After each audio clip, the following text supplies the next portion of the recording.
I hope you've enjoyed our study and reflection on the Gospel of John. I'm really going to bring this to a conclusion today because tomorrow we read from Matthew, and then we will read some of John during the Triduum. However, a systematic study of how we've gone from chapter to chapter, and I think we began at chapter 8, so we've covered about 5 chapters. That kind of comes to an end, and I hope that you have reflected much from it, benefited much from it. I'm going to tell you the depth that I've gone to is it's really superficial. You could even go deeper, but this is what we can do at Daily Mass. So I did this one other time, but today I'm going to reflect around the text we have today than on the text. We will have plenty of time to talk about the text during the Triduum. Now, as you probably know, the Gospel of John is very different than the rest of the 3 Gospels, right? We know that, the Synoptic Gospels versus John. Here is one crucial difference. The actual Last Supper in the Gospel of John does not include the words of the institution. This is my body, this is my blood. That does not exist in the Gospel of John. John chapter 13 has John's description of the Last Supper, and this is what it looks like. So it begins with Jesus talking about, John talking about how Jesus loved them to the end, and I'll come to that in a little bit. And then he washes the feet of the disciples. Jesus commands his disciples to follow his example of service. Then we have the passage we read today, at which Jesus predicts his betrayal. Jesus offers a morsel to Judas who would betray him. And then Jesus gives the love commandment, which we don't read today. We'll read it another time. Then Jesus predicts that Peter would deny him. And that's the end of the chapter.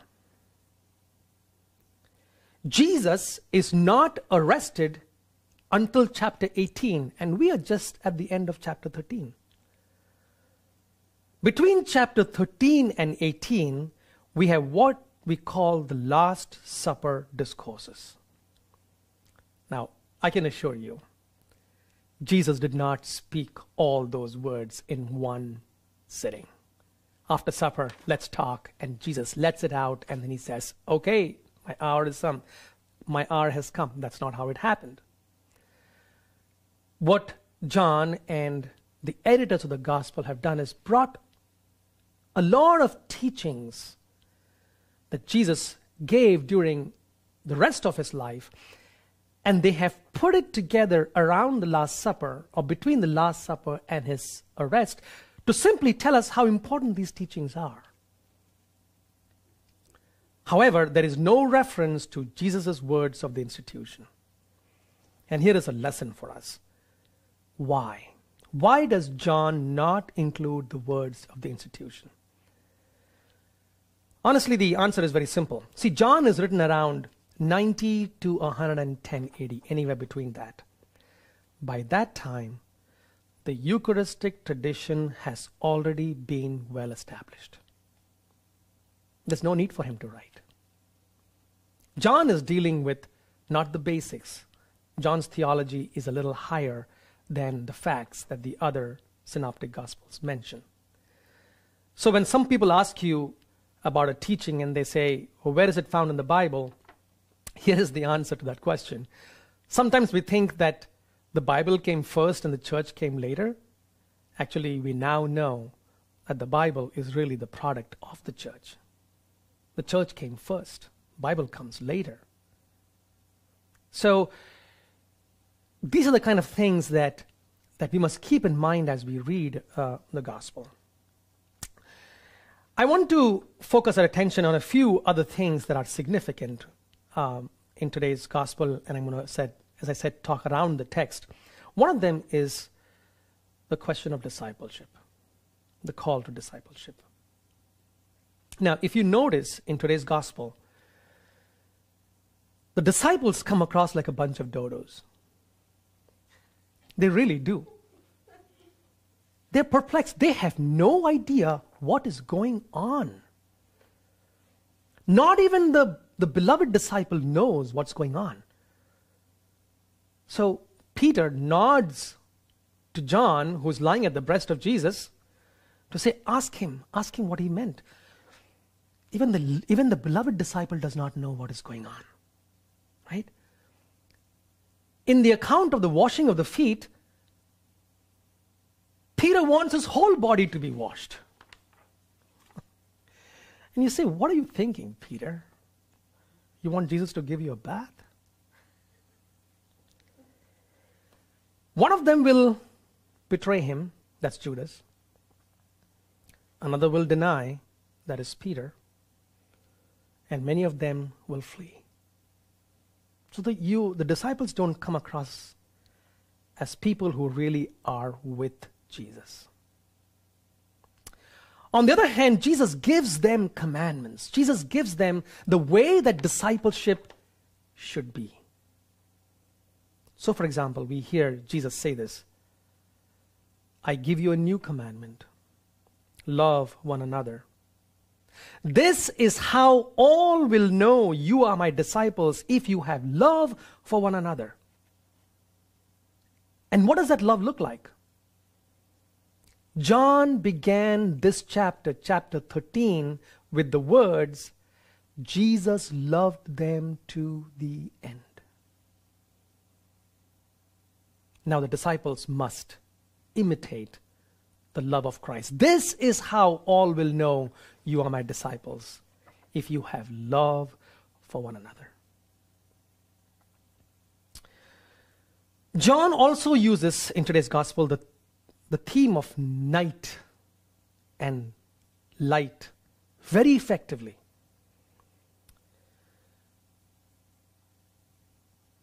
The moment Judas partook of the morsel that Jesus gave him, John says Satan entered him, and Jesus tells Judas, go and do what you have to do quickly.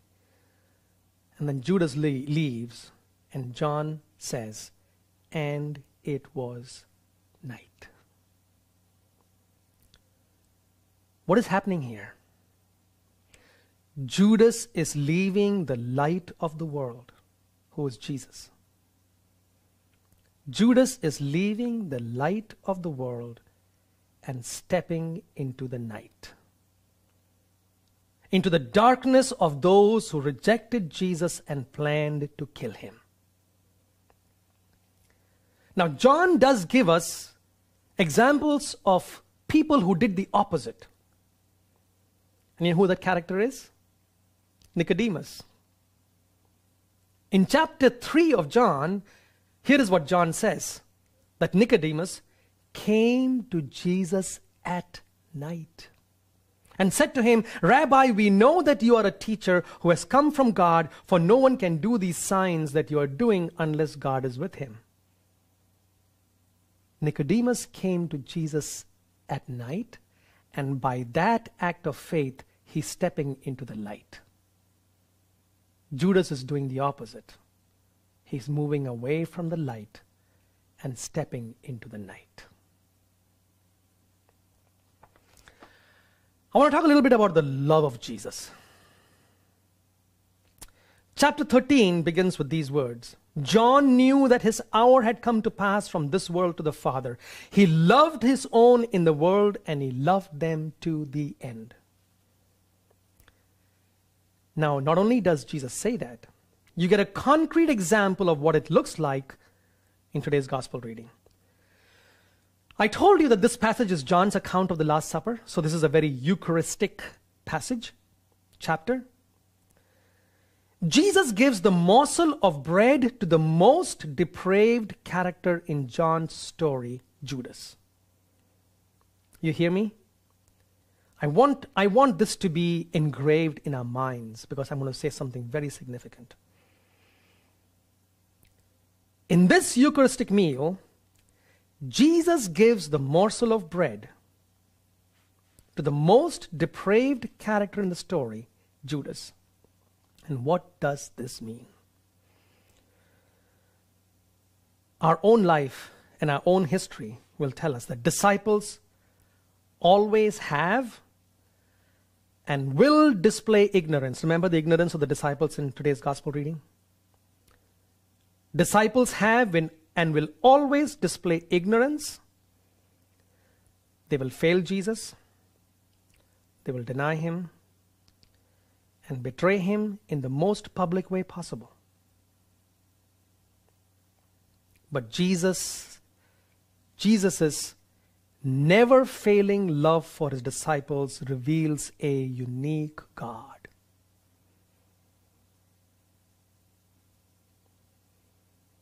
At this meal, as he saw everybody failing, denying, betraying, Jesus' love never fails, and that is what sets Christianity apart. It's a unique religion. It's a unique faith. It's a unique God. This is the meaning of love to the end. John tells us that God loved them, Jesus loved them to the end. And this is the meaning of loving them to the end. Folks, you hear stories of priests sometimes or bishops denying communion to people on moral and political grounds. And I cringe when I hear such stories. I cringe when I hear such stories. See, I believe my task is to invite people to examine their consciences. It is not my place to deny communion to people. It is not what Jesus did. The church must be like Jesus, loving people through their faults, denials, and betrayals, and love her children to the end. Communion, the Eucharist, is not a tool for church discipline. The communion is a sacrament of scandalous love.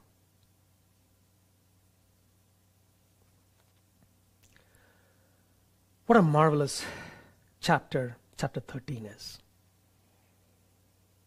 It tells us where we can be as disciples, but it invites us to rise above our failings, our betrayals, our denials, and to love till the end like Jesus loved.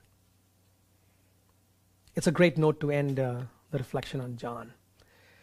This Eucharist is a testament of the same love that Jesus showed to his disciples, no matter who they were. Do you think we are worthy to participate in this? I'm not. Yet, this is endless, scandalous love. And that is our hope. People of God said,